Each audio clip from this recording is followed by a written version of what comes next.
I want to talk about the real religion, man. Like everyone's, up in arms over Islam right now because of the hordes that are, or the alleged hordes that are attacking embassies. Right.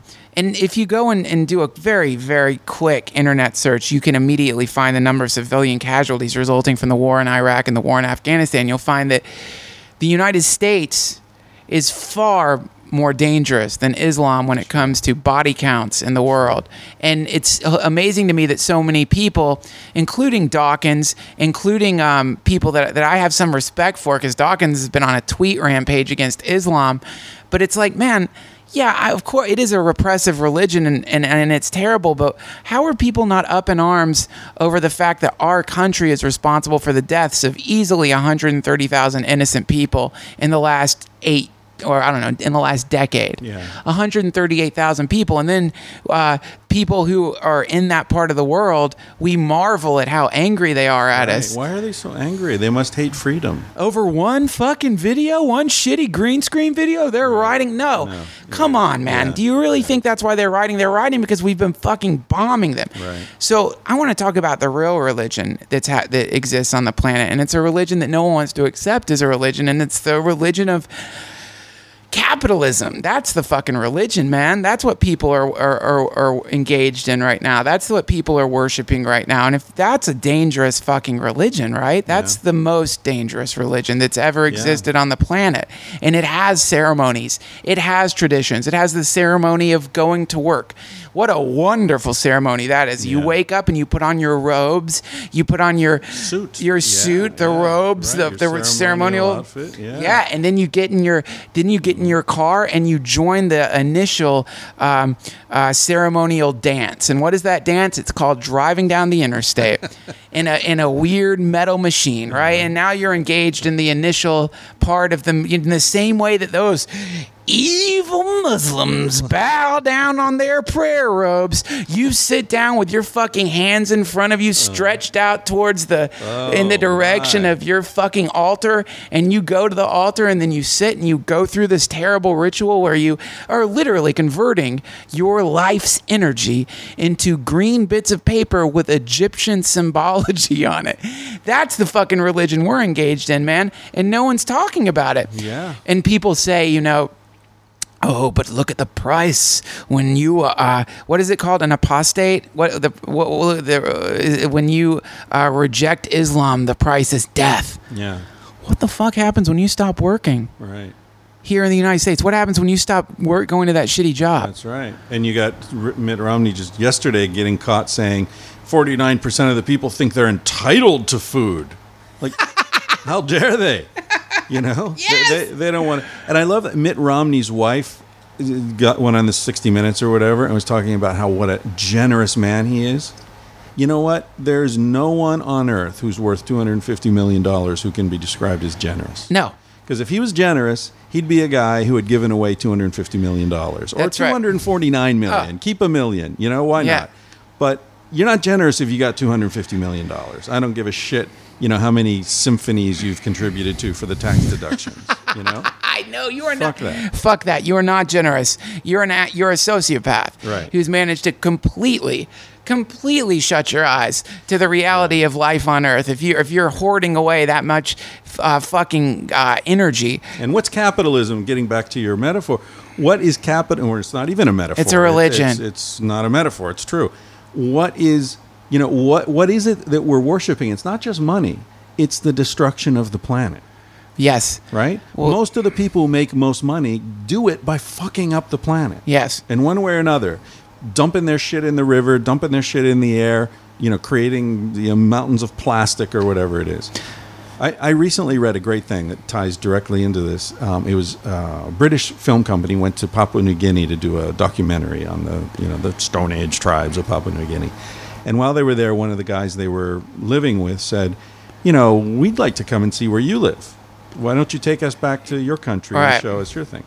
So when the producers got back to England, they talked to the money guys in the company, and they were like, "Yeah, why not? That would actually be a good show. Bring them here and show them the marvels of the modern world."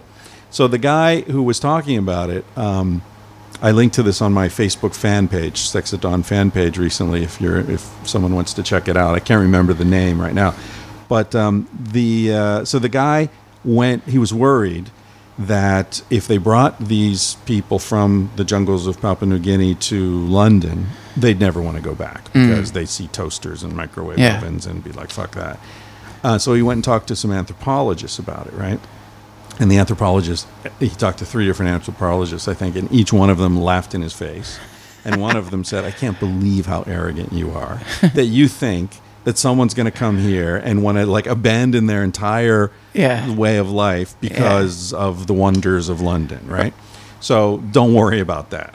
So they went and got these guys, brought them back to London, and housed them with a family, right?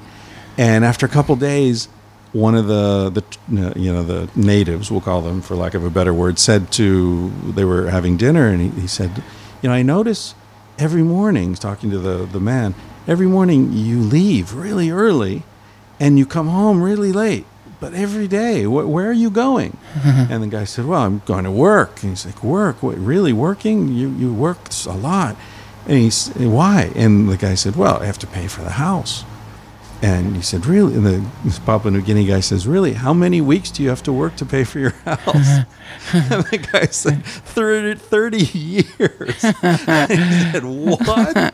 Like, I need a house. My friends, we all get together. We build a house. It takes 2 weeks. I've got my house. Yeah, right. Like, you work 30 years to pay for this little house? Yeah. Like, what? Yes. See, here's the thing, man. That's a beautiful example of what the problem is, because we can't understand how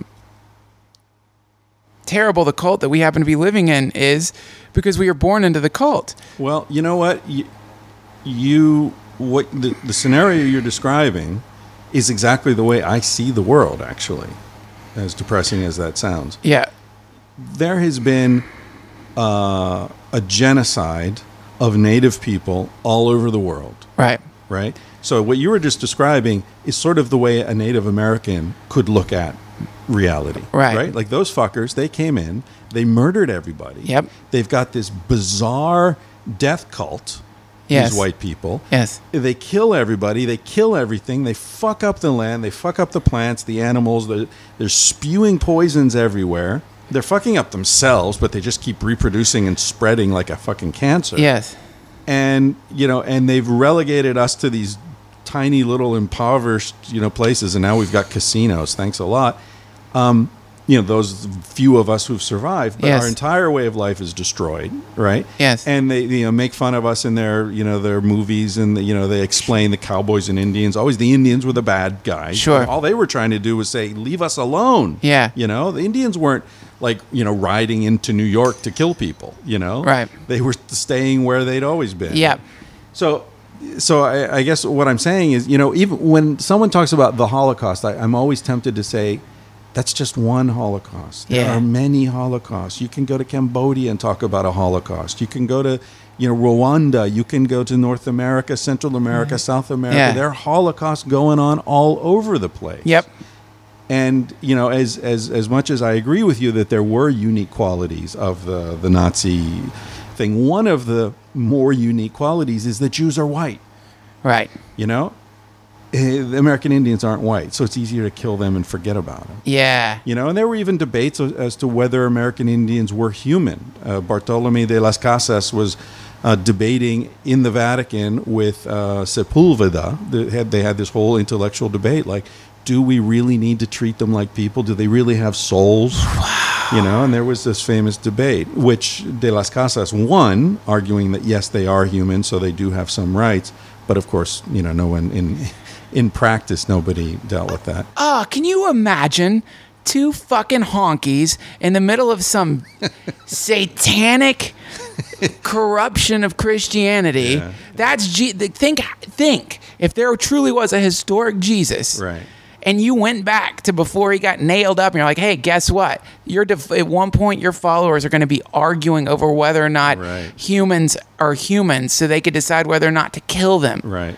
Yeah. That is so vile. So this is the thing, man. It's the So you're right. I mean, just to wrap it up, I think you're absolutely right that we are descendants of the exterminators. Yes. So what do we do? This is the big question. This is something that I always, I'm pretty good at working myself up into a shrill, into a lather. A shrill hippie lather,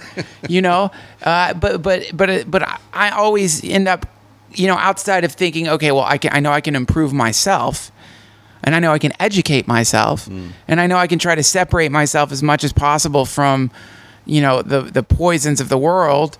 But still, what are some actions people can take to move in the direction of not being descendants of exterminators? Yeah, I don't know, man. Damn it! You always say I don't know. I don't. One of my favorite quotes is respect the man who seeks the truth, flee from him who claims to have found it. Ah, that's great.